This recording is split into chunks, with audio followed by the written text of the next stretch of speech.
So now what we have here, so we have what looks to be a power supply. This is probably what's dead on this thing. Then you have this little board here. You got this nice board up here, which has quite a bit of gold. So I want to show you guys, and quite a few of those monolithic capacitors. Sure, we'll find something interesting in here. But usually these flat screens don't have much, especially compared to the big ones from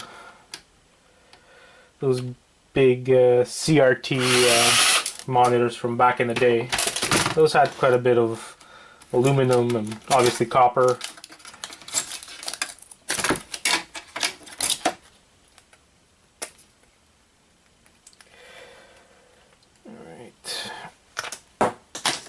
So, we have this little board here. Probably hard to see, but this here has gold. Quite a bit of those monolithic capacitors. Nothing too special over there.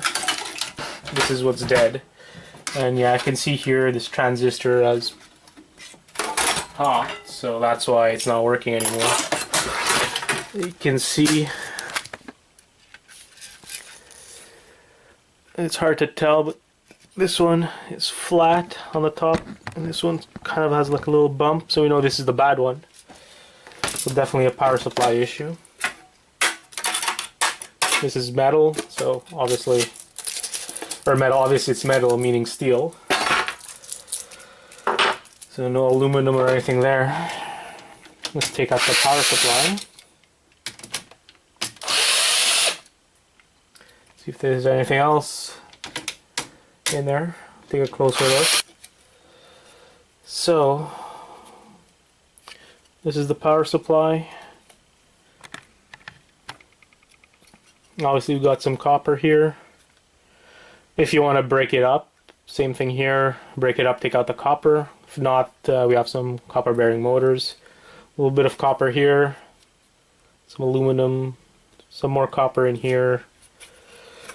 Few wires, brass connectors here. Other than that, the rest of it is pretty much low grade. Nothing too special there. Right, so you have some wire here